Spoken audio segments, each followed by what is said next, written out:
Chapter 11. Oh, hi, Lisa, Riva said calmly. What do you want? Lisa, her face crimson, her small hands tightened into fists, ignored Riva and stared only at Mitch. We're kind of busy right now, Riva told Lisa, pushing at her hair, straightening her white sweater. She reached out and wiped some of her lipstick off Mitch's chin. Lisa, standing rigidly in the stockroom doorway, continued to stare at Mitch. Angry tears had formed in the corners of her eyes. Riva? Lisa started, talking now through clenched teeth and shifting her attention to Riva. You can't just play with people! Who's playing? Riva cracked and laughed at her own line. Mitch opened his mouth to say something to Lisa, but then closed it and lowered his eyes to stare at his shoes. Lisa cried out, more in disgust than anger, furious that Mitch hadn't the courage to say anything. Then she turned and fled from the room. What a bore! Now where were we? Riva asked, turning her sexiest, most devilish smile at him. But Mitch had pushed past her and taken off after Lisa. Hey, wait, Lisa, wait. Let her go, Riva called after him. Oh, brother, she thought, rolling her eyes. What is his problem? But she chased after him, into the electronics department with its wall of color TVs, all tuned to Oprah Winfrey. 50 Oprah Winfrey staring at Riva as she grabbed Mitch by the arm and pulled him back. Let her go, Riva instructed him. I can't, he insisted heatedly, his eyes searching the wide aisle for Lisa. She had disappeared. Don't be a wimp, Riva said. The Oprah Winfreys grinned at her, speaking silently into a microphone, as if giving a play-by-play of what she and Mitch were doing. Hey, let go of me, Riva, Mitch said angrily. She opened her eyes wide and pouted in a mock display of having her feelings hurt. Come on, Mitch, she urged in her low, sexy voice. Let's go back to the stockroom. We can talk about it there. Mitch, still searching for Lisa, shook his head no. Riva turned away from the smiling Oprah Winfreys and saw Hank come around the corner from the freight elevators, heading toward her. Quickly, she stepped closer to Mitch and draped her arm affectionately around his shoulder. She nuzzled against Mitch, who was momentarily too startled to react. Does this make you jealous, Hank? Riva thought as Hank passed by, staring at her but not saying hello. Does this make you jealous? I hope so. Riva, please, Mitch said edgily, pulling away from her. You know, what we were doing, back there. He pointed toward the stockroom against the back wall. Well, it wasn't right. What do you mean? Riva asked softly, patiently. Mitch took a deep breath and started again. Lisa and I have been going together a long time, and I just don't think it was fair to her. Riva reached out and rubbed more lipstick off his face. I like you, Mitch, she said in her most kittenish voice. You like me too, don't you? He blushed and swept his hand back through his straight, dark hair. You seem to like me, back there, Riva said, glancing back to the stockroom. I just think, well, poor Mitch, Riva thought amused. He's totally flustered. Oh, look at the time, Riva cried suddenly, staring at her watch. I promised I'd be back at my post 10 minutes ago. Ms. Smith will kill me. She'll probably club me with her shoulder pads. She rubbed his cheek with the back of her hand. See you later. Then, before Mitch had a chance to respond, she turned and ran, heading for the bank of elevators on the other side of the store, leaving him standing still with his mouth agape, just as the 50 Oprahs waved goodbye. The store was crowded with lunchtime shoppers, office workers mostly, crowding around the costume jewelry counters, a few housewives pushing strollers, shopping bags draped over the handles. That went better than I thought, Riva told herself, a pleased smile on her newly lipsticked lips. Having Lisa burst in on us like that was an added treat. I'll never forget the horrified look on Mitch's face, she thought. What a wimp, but at least he'll be my wimp soon.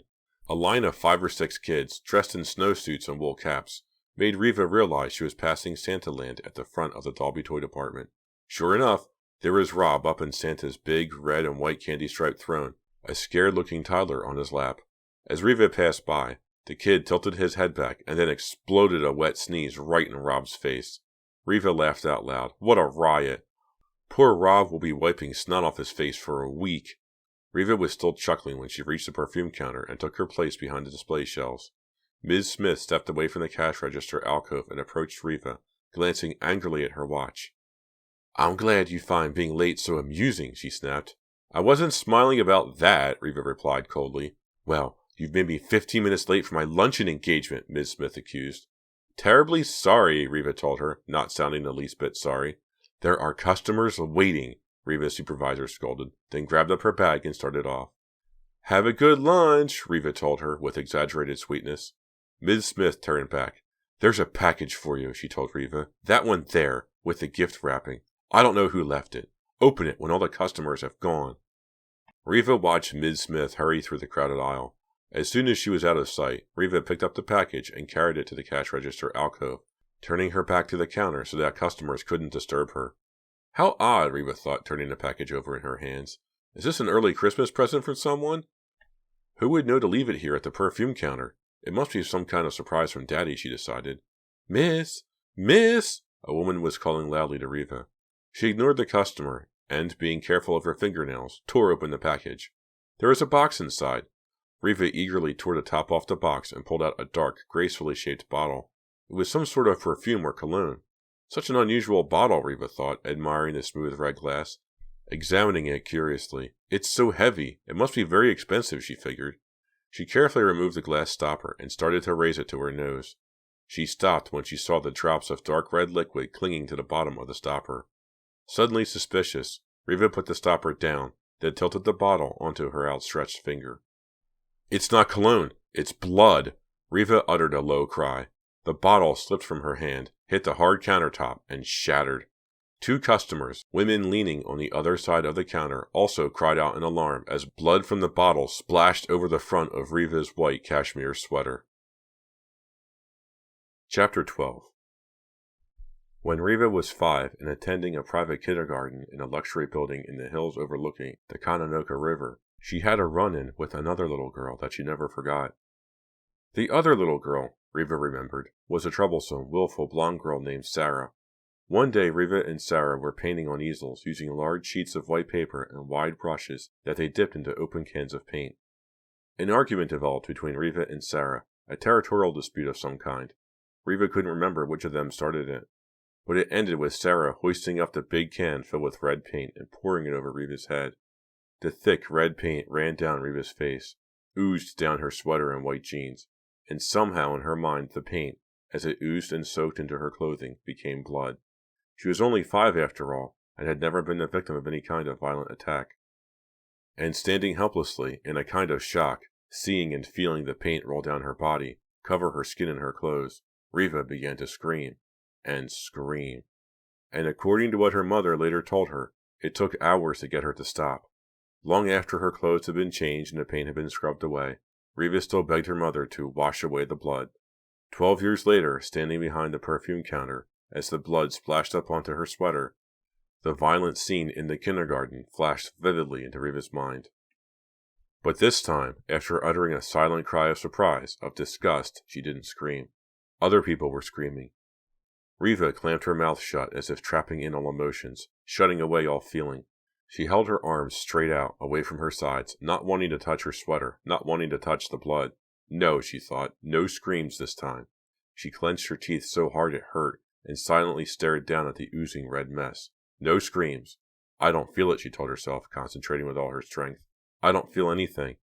I'm okay, she assured the horrified customers clustered at the counter. Please, I'm okay. She was still trying to reassure them, to quiet them, wondering how to get the mess cleaned up, wondering what to do about her ruined sweater, when she saw the small envelope, half covered in blood, on the floor at her feet. She bent over quickly and picked it up, surprised to realize that she was out of breath, gasping for air, her heart pounding in her chest. It was a gift card. It must have fallen out of the package. Riva opened the envelope with trembling, bloody fingers. A small white card tucked inside had a message printed on it in red ink. Happy holidays from a friend. Some friend, Riva thought bitterly. The same friend who hid the needle in my lipstick. Some friend with a very sick sense of humor. Hank. Yeah, probably Hank. This is the kind of dumb juvenile thing that would really appeal to him. His stupid way of paying me back. What a dork, Riva thought, feeling the anger rise up from the pit of her stomach. What a total creep. Does he really think I'll be terrified because he pulls a couple of dumb jokes like this? Does he think I'll go screaming hysterically out of the store and never return? Does he think I'll be frightened out of my wits or something? This just proves I was right about him, Riva decided. This just proves that he doesn't know me very well. In fact, he doesn't know me at all, because I'm not going to scream and cry. No way. What I'm going to do is go right upstairs and get him fired. You're out of here, Hank, Riva thought, allowing a smile to cross her face. No more idiotically cruel jokes. You're out of here. Ignoring the cries and worried conversations of the alarmed customers, Riva hurried from the booth, jogging quickly down the aisle, past staring, startled onlookers to the employees' elevator. She rode up to the 6th floor and stepped out into the reception area. "Hey, Riva!" the receptionist behind the wide oak desk called to her, but Riva was already halfway down the hall to her father's office in the corner. She came to an abrupt halt in front of the tall bank of security monitors, surprised to see several blue-uniformed workers there. Somewhat to her relief, Hank wasn't at his post. The tall stool in front of the monitors was empty. He's probably goofing off somewhere, Riva thought. Or maybe cooking up another joke to ruin more of my clothes. But then she saw him, on his back on the floor behind the bank of monitors, attentively attaching several cable wires.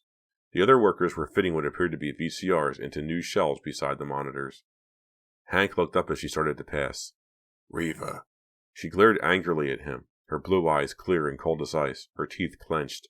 She wanted to accuse him. She wanted to scream at him. She wanted to let him know why she was on her way into her father's office. She wanted to hit him and tear at his blonde, spiky hair and make him hurt bad for embarrassing her, for frightening her, for tricking her. But she didn't want to make a scene in front of all these workers. Instead, she leaned over Hank, who was still on his back hooking up cables, and said in a low voice, "I know it was you." He sat up with a start, his dark eyes wide with surprise. "Huh? Don't act dumb," she said, forcing herself to keep her voice low and calm. "What happened to you?" "You're a mess," he said innocently, his eyes narrowing with concern. "Are you okay?" "You never were a very good actor," Riva insisted. "I know it was you, Hank, and it's going to cost you." "Listen, Riva, I'm kind of busy here," Hank said impatiently, ignoring her threat, gesturing to the swarm of workers in the area. "We're installing a VCR for each monitor. We'll have everything the security cameras pick up on tape every day." "Thrills and chills," Riva said sarcastically, rolling her eyes. The blood had soaked through her sweater to her skin. It felt wet and sticky and uncomfortable. She studied his face, trying to decide if he was putting on the innocent act or if he really didn't know what she was talking about. Staring at him, she began to feel less certain. "You're saying you didn't leave a package for me at my perfume counter?" Riva asked. He shook his head. "I've been here since morning. Haven't even had lunch yet. Ask these guys." He gestured to the workers, who were fitting the last of the VCRs onto the shelves. "You're lying," she shouted. Several of the workers turned to gape at her, startled by her bloody appearance and loud outburst. "You're lying," she repeated, this time in a whisper. "I heard you the first time," Hank said dryly. "Look at my sweater," she cried, feeling her anger rise again, feeling herself slipping out of control, despite all of her attempts to hold herself together. "Is that blood?" he asked, sliding out from under the console. "Or is it paint?"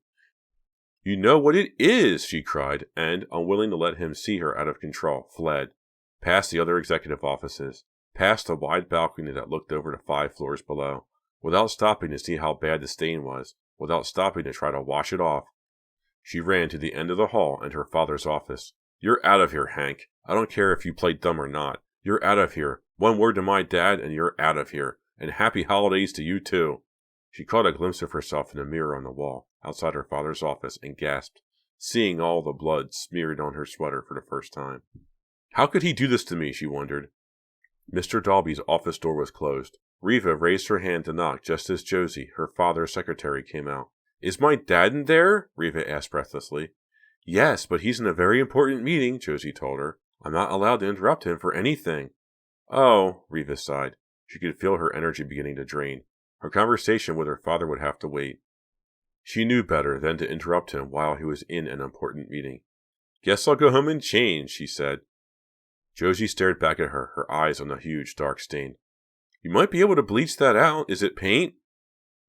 "No, it's blood and it's ruined," Riva muttered. She headed back to the elevator, walking slowly, dispiritedly now. She had just passed the balcony when a terrifying sound, a deafening pop, pop, pop, shattered the air. "Oh!" Riva cried out in frozen fear. She knew that sound from TV. The sound of machine guns. Chapter 13. Riva heard screams from the floors below. Fearing more gunfire, she dropped to her knees beside the low balcony wall. Everything seemed to stop, all sound, all movement. Even her breathing seemed to stop as she waited, too terrified to look over the balcony railing. She was still on her knees, still holding her breath, when the door to her father's office burst open. Mr. Dalby bounded through the door in his shirt sleeves, his face red, his eyes wide with fear. "What was that noise?" he called out. "Was that gunfire?"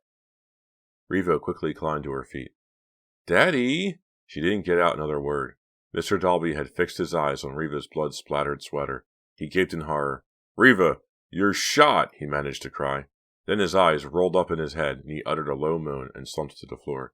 Daddy! Riva repeated, overcoming her fear and rushing toward him. Josie got to him first, dropped to her knees, lifted his wrist to find a pulse. Help! Somebody! She cried. Get help! Riva dropped down on the other side of her father, her heart pounding. She felt helpless and frantic. Silenced footsteps hurried across the carpet. People were running out of the offices, making hushed phone calls, huddling over her father. Daddy! Riva grabbed his hand. Is he okay? Is he breathing? She asked Josie. Mr. Dalby stirred. He opened his eyes and fixed them on Riva, his expression dazed, confused. Daddy! She squeezed his hand. Are you okay? He asked. Were you shot? No, I'm fine, Riva said, squeezing his hand. I'm okay. Really, I'm okay. Mr. Dalby sat up and rubbed the back of his head. Ouch. Did I faint or something? Josie nodded her head. It was the blood, Riva's father said. First I heard the gunfire. Then I saw Riva. I spilled something, Riva explained, deciding not to tell the truth, deciding that her father had had enough of an upset for one day. He stood up shakily, holding on to Riva's shoulder for support. His face, which had gone as white as cake flour when he fainted, began to get its color back. He ran a hand back through his graying hair. Suddenly, a blue-uniformed store worker pushed his way through the crowd of onlookers. Mr. Dalby, that sound you heard! Yes, Mr. Dalby, his strength seemingly restored, released Riva's shoulder and stepped eagerly toward the man. It was the Christmas tree lights, the man reported nervously. What? A power surge, sir. A string of lights shorted out, the worker explained. I guess it started a chain reaction. The lights started to pop, dozens of them all at once. Then the whole thing just shorted out. Mr. Dalby, obviously somewhat relieved, took a deep breath, then blew the air silently out through his mouth. These electrical problems are driving me nuts, he said, shaking his head. Is this power surge connected to the other problems we've been having? Probably, sir, the worker replied, shifting his weight uncomfortably. We're not sure. Any idea what caused the power surge? We're checking, came the reply. Let's all get back to work, Mr. Dalby told the crowd of onlookers. I'm okay. Everything seems to be okay. He told the worker to get the tree lights back on as soon as possible, then started back to his office, rubbing the back of his head. Riva followed him to the door. You sure you're okay? She asked. You gave me a real scare, he said suddenly, looking very old. What on earth did you spill on your sweater? She was tempted to tell him, but held herself back. I'll tell you later, she said. You came up to see me? He asked, glancing at his watch. I just wanted to tell you I was going home to change, Riva replied. Why don't you just pick out a new sweater here in the store, he suggested. She laughed. Shop in this tacky store? She said with exaggerated horror. Please, Daddy, give me credit for better taste than that. He chuckled, kissed her on the forehead, and headed back into his office to resume his meeting. Always leave him laughing, Riva told herself as she waved goodbye to Josie, who was back on the phone, and headed past the low balcony, past a bank of security monitors, without even looking to see if Hank was still there, to the employee's elevator. She was eager to get her coat and go on home. The afternoon sun was high in a cloudless sky. The air was brisk but not uncomfortably cold. Riva started up the Volvo, then sat listening to the steady hum of the engine for a short while, before pulling out of the employee parking lot. What a day, she said out loud. She snapped on the radio, listened to a few seconds of a loud commercial, then snapped it off again. The silence felt good. She turned the corner, shielding her eyes from the sudden burst of sunlight that spread over the windshield. She thought about Mitch, about kissing him long and hard. She pictured Lisa bursting in again, catching them, the expression on poor Lisa's face. Everything was worth it just for that one look of horror, that one look of defeat. Too bad Mitch was such a wimp. But, Riva thought, I can amuse myself with him for the time being. Her thoughts had turned to Hank and to the cologne bottle filled with blood when she noticed the car behind her. It was a white Taurus. Had it been right behind her the whole way home? Staring at it in the rearview mirror, Riva felt a sudden stab of fear. She made a quick right turn onto a narrow street she'd never been on before. Small, close-together clapboard houses lined both sides of it. That white Taurus, she thought. It didn't turn too, did it? One glance in the mirror told her that it had. I'm being followed, she realized. This isn't possible. This doesn't happen in real life, does it? This only happens on TV shows. Her heart pounding, she sped up, then made a quick left turn without signaling. Reluctantly, she checked the mirror, hoping that the car wouldn't be there, but it was still there and close behind. Go away! Please go away! Riva roared through a stop sign, studying the mirror, trying to see the driver, but the bright sunlight formed a curtain over the Taurus's windshield. She made a right and found herself back on the crowded main road. The Taurus, she saw, was staying close behind. This isn't happening. It isn't. Who can it be? She caught a glimpse of a man's face, a dark mustache, a cap pulled down over his eyes. What does he want? She immediately thought of kidnapping. Sometimes, she knew, the children of very wealthy people were kidnapped and held for huge ransoms. He'd drag me to some abandoned house and tie me up, and if my dad won't pay, he'll kill me and leave me there. No! She floored the gas pedal and made a decision. She'd be safer at home. She'd pull right up to the drive, into the garage, and run into the house through the garage entrance. That was her best chance. Struggling to calm her breathing, struggling to hold back her terrified thoughts, Riva made another sharp turn and headed for home. The white Taurus squealed around the corner and followed, only a car length behind. What do you want? What do you want? Riva screamed over the roar of the car engine. She swerved around a school bus. A horn honked loudly. The Taurus kept the pace. Did this guy send the bottle of blood? The thought flashed into her mind, sending fresh fear down her spine. Is it possible that it wasn't Hank? That whoever's following me sent the blood and put the needle in my lipstick? But why? As a warning? As a warning that even worse things were in store? She sighed out loud as she turned into her driveway. A few more seconds and she'd be back in the house, in the safety of the garage. A few more seconds and she'd be inside the kitchen. She could call the police and... The Taurus pulled into the drive right behind her. I don't believe this! Riva hit the brakes hard. She'd forgotten her garage door opener, and the garage door was closed. The Volvo slid to a halt. The Taurus squealed over the asphalt drive, stopping inches behind her. I'm trapped now, Riva thought. I can't get into the garage, but I can't just sit here in the car. Her only hope, she decided, was to make a run for the house. If she could get to it and get inside... She grabbed her house key, flung open the car door, and breathing heavily, leapt out of the car and started running around it toward the house. Her legs felt heavy, as if they were weighted down. Her chest felt ready to explode. Glancing to the drive, she saw that the man in the cap was getting out of his car. He was big and tough-looking and was running after her. Chapter 14. Hey! He called, stumbling after her. Riva was almost to the door. Hey! The man was waving wildly to her.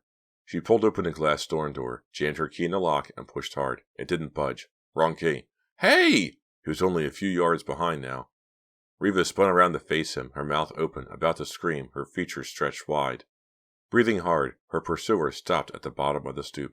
Your taillight! It's broken, he said between gulps of air. What? Riva remained frozen in place, her back pressed against the glass storm door. Your taillight! I accidentally bumped into it back in Dalby's parking lot, the man said, struggling to regain his breath. Riva stared at him, not understanding, still waiting for him to make his move, to spring his plan of terror on her. I accidentally smashed into your taillight. I'm really sorry, the man said, taking off his cap and wiping perspiration off his broad forehead. Come here, I'll show you. He started back toward her car. My taillight? Riva cried, not recognizing even her own terror-filled voice. You followed me home all the way here because of my taillight? Still, feeling shaky and uncertain, she followed him back to the driveway. Sure enough, her left taillight was exposed. The plastic over the bulb knocked off and gone. I hate it when people bump your car, then they just drive off, the man explained, replacing his cap. So I followed you. I was trying to signal you. Didn't you see me? No, Riva replied, feeling very foolish. Here, the man shoved a small white card into her hand. That's my insurance agent. Let me write my name and number on the other side. The insurance company will take care of everything. I'm really sorry about it. Just careless, I guess. Riva's hand was still trembling as she took the card from the man. She felt weak, totally trained. How could I have let myself get so scared over nothing, she asked herself. She thanked the man for being so thoughtful. What a waste of time, she thought. Daddy'll just have the car fixed at his garage. Why bother involving an insurance company over a stupid taillight? Thanks again, she called as the man climbed into his car and backed down the long drive. I'm losing it. I'm really losing it, Riva thought, slowly making her way up to the house. This man was being a good citizen, and I acted like a paranoid nutcase. Oh well, she told herself, unlocking the kitchen door and calling out hello. Her call hung unanswered in the silent house, and she knew Yvonne and Michael must be out. I do have a reason to be paranoid, though. She tossed her coat down and pulled off the blood-soaked sweater.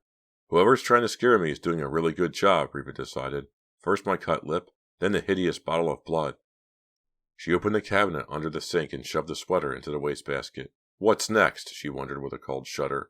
What's next?